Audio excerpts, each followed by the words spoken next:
side with Northeast Ohio's best coverage. This is News Channel 5.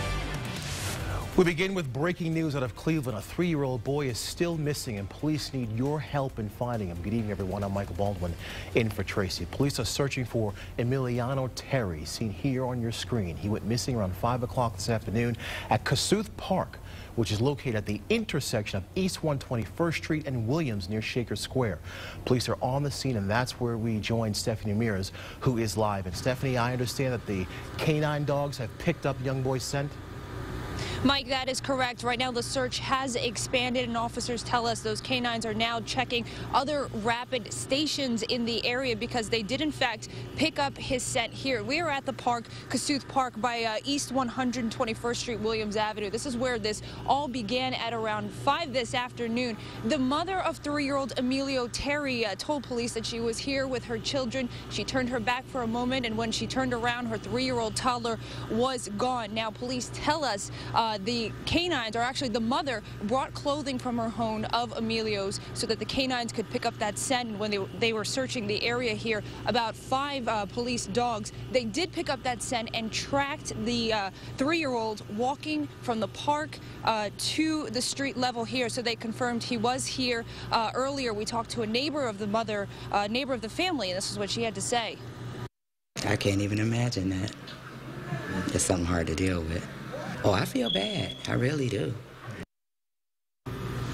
Now, just so you know, we do want to give you the description of 3-year-old Emilio Terry. He's about 2 feet 6 inches, about 30 pounds. He was last seen wearing a gray North Face coat, a red and black sweater with blue jeans, and a black Champion tennis shoes. Now, police say Emilio's siblings spotted him going, or a sibling spotted him going into a black vehicle, but they say so far no one else has been able to confirm this. There has no Amber Alert has been issued yet, but the investigation is still going. We'll bring you more later on. All right, here at Kossuth Park, Stephanie Ramirez, News Channel 5. Stephanie, thank you. Now to continuing coverage on the Cleveland City Councilman Eugene Miller, who was arrested earlier this morning for speeding, and police say operating a vehicle under the influence. Allegedly, he was doing 70 in a 50. The councilman spoke exclusively with News Channel 5's Stephanie Ramirez. I'm not going to run from, I'm not going to hide from, I'm not going to lie. That's what I did. I did something wrong, and I'm not going to do that one again. It's as simple as that. In this News Channel 5 interview, Cleveland City Councilman Eugene Miller takes full responsibility for his actions. Just this morning, the Ward 10 councilman spent time in jail, arrested and charged with speeding and operating a vehicle while under the influence. But he tells News Channel 5 he doesn't want to stay silent or hide. I was out celebrating, watching Notre Dame win a football game. Casual drinker, drink a couple of drinks, leave out. And I just made a poor decision, and unfortunately, I'm here, and it's sad that I represent people, and I made a mistake. Police pulled the councilman over near Route 2 and South Marginal Road at around 1 a.m. When asked why he even got behind the wheel after drinking in the first place, the councilman answered, "That's what I'm talking about, being a casual drinker. I didn't have that condition to feel like I was, intoxicated. I didn't have that condition like I'm walking down the street and barely get in my car." And that's the lesson that I'm going to probably try to help others, like my daughter. Just because, you have 1 drink of wine, go by your weight, go by your, you have 2 drinks. It's the lesson. I didn't feel like I was intoxicated. As a councilman, he should be more responsible for his actions. I wouldn't judge him from one incident. He's been doing good in the ward, and I would most definitely want to keep him there. His pretrial begins tomorrow morning at 8:30. On your side, Stephanie Ramirez, News Channel 5. It's the rivalry that my parents, their parents before them, they've been watching football, that they've been bestowing on us to hate Pittsburgh. And there it is, the burning of the terrible towels. But it was the Cleveland Browns who were on fire today. It was a day of defense. The Browns D forced 8 turnovers, which powered the Browns to a win over the dreaded Steelers. News Channel 5's Mark Durduck talked to a few fans after the game. The sun was shining on Cleveland today as the Browns took on their arch rival, the Pittsburgh Steelers. The Browns weaved their way to a victory to the delight of thousands of Browns fans. The wins have been few and far in between, winning only for the 5th time in the last 23 meetings since these two teams have taken to the gridiron since the Browns have been back. Here we go, Browns! These Steeler fans had to listen to years of frustration, pent up, finally being able to scream it out loud for the world to hear. Usually it's the other way around, but not on this day. There's always one winner and one loser in the Garrett household. I mean, as a dad, that's got to be killing you. Not really. I'm going to let him make his own decision. He's a big boy, and if he likes Pittsburgh, then I'm going to support him, even though when it comes to Browns football, they're my team. It's a good thing Ashton isn't driving home. What do you think about Dad being a Browns fan and you're a Steelers fan? So, not that well. And talk about true love. She's a good Browns fan, except when it comes to this game. Then all bets are off. I've been watching the Steelers since I was 17, and that's a long time ago. And the things you do for love. Maybe the sun has set on the Steelers. On your side, in Cleveland, Mark Durdak, News Channel 5. All right, we are here with meteorologist Jason Nicholas, and I understand you're tracking a little bit of snow, Jason? Yeah, right on the edge here. We've been talking about this storm system really the last couple of days. Different computer models were handling it different ways, some just bringing us some clouds and some bringing us some light snow. We'll talk about that in just a minute. But if you're out the Browns game today, overall, not too bad. Temperatures near 40 degrees with some sunshine.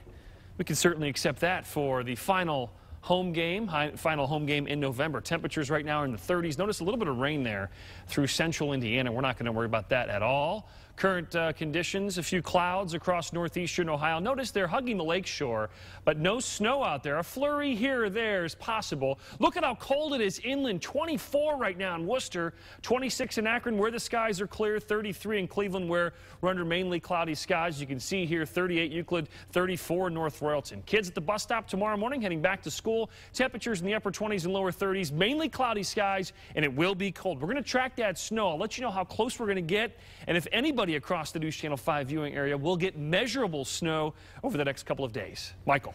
All right, thanks a lot, my friend.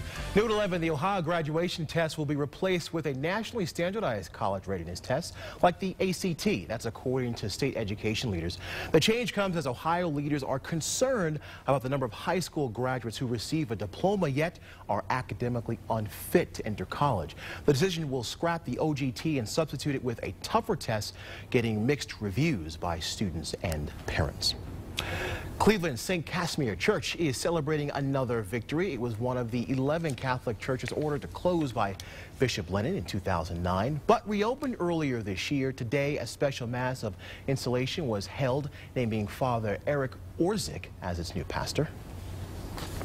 I think the people have a great sense of relief because they love their church and they're so happy to be back. And I'm just glad that this is a happy occasion that everyone can come together with the bishop, and he is too.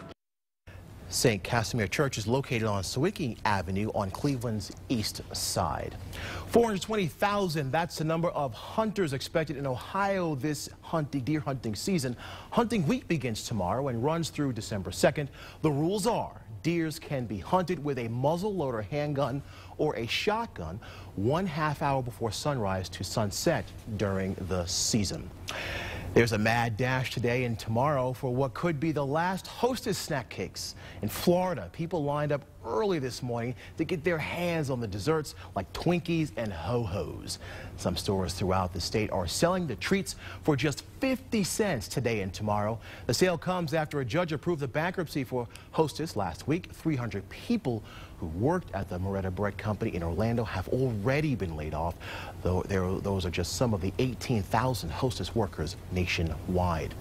If you need some extra holiday cash, playing the Powerball lottery could be just the ticket.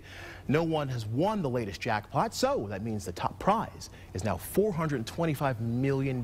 This is the largest jackpot ever for the multi-state game, and we caught up with some folks around town today trying to get that winning ticket. Well, I will share with all my family and take them out to a trip to Italy where I'm from. It's more than enough. I'm going to share it with family and friends.